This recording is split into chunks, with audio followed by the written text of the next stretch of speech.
আমি সব সময় বলি নিজের কাজ নিজে করতে পছন্দ করি। অন্যকে দিয়ে কাজ করালে সেটা আমার কাছে পারফেক্ট মনে হয় না বা আমার নিজের মতো করে ওই জিনিসটা এনেও দিতে পারে না। তো একবার অনেক আগে একজনকে দিয়ে বাজার করিয়েছিলাম। সে এমন টমেটো এনে দিয়েছিল, টমেটোগুলো কি পরিমাণ কেমিক্যাল দেওয়া ছিল, 15 দিনেও মনে হয় সেটা নষ্ট হয়নি। বুড়া মানুষের চামড়ার মতো একদম কুঁচকে গিয়েছিল। সো হ্যালো এভরিওয়ান, কি অবস্থা সবার, কেমন আছেন সবাই? আশা করছি সবাই অনেক ভালো আছেন। তো ফার্স্টে আমি বাজারে গিয়ে দেখলাম আমার কি কি সবজির প্রয়োজন।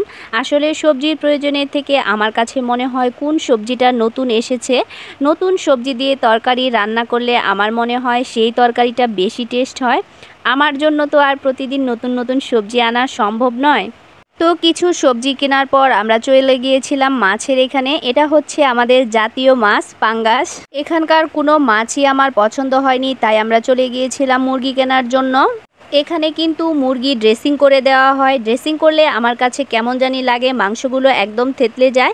তাই আমি ভাইয়াকে বলেছি উপর থেকে শুধু চামড়াটাই ছিলে দিতে। আর এই মাংসগুলো দেখে মনে হচ্ছিল কতদিন আগের যেন, কীরকম মানে চেহারার অবস্থা হয়ে গিয়েছে। যারা বাজার থেকে মাংস কেটে নিয়ে আসেন তারা একটু খেয়াল করবেন যে মাংসর ভিতরে কিন্তু আগের যে মাংস থাকে ফ্রিজে রাখা, সেগুলো তারা মিক্সড করে দেয়। এই জন্য আমি কখনোই মাংস কেটে নিয়ে আসি না, যতটুকু নিয়ে আসি একদম আস্ত করে নিয়ে আসি। বাসায় এসে আমি নিজে কাটি। এই কুমড়োটা কিন্তু আমার কাছে বেশ ভালো লেগেছে, একদমই কচি আর দেখতে অনেকটা গুলুমুলু। আমি এই ছোটো কুমড়োটা নিয়েছিলাম 30 টাকা দিয়ে। আসলে দেখতে সুন্দর হলেই কিন্তু সেই জিনিসটার দামও বেশি থাকে। তো প্রথমে আমি ভেবেছিলাম হয়তো কুমড়োটার নিচে একটু নষ্ট আছে, তারপর একটু খেয়াল করে দেখলাম যে না, ওটা মোটামুটি ভালোই আছে। তো যাই হোক, তারপর এখান থেকে আমি কুমড়োটা নিয়ে নিলাম। এই শাকটা কিন্তু আমার খুব পছন্দের একটা শাক।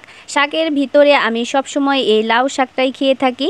বিশেষ করে শুটকি দিয়ে রান্না করলে এই শাকটা কিন্তু অনেক টেস্ট লাগে। শাক কেনার পরে চলে আসতেছি, আর এখান থেকে আলু দেখে আমার মনে পড়ে গেল আমার তো আলু শেষের দিকে, তাই আমি এখান থেকে 1 কেজির মতো আলু নিয়েছি। বেশি নিইনি, তার কারণ হচ্ছে বাসায় রেখে দিলে আলুর ভেতরে গাছ গজিয়ে যায়। তো তারপর আমরা এই পাশে কিছু মাছ দেখতে পেলাম।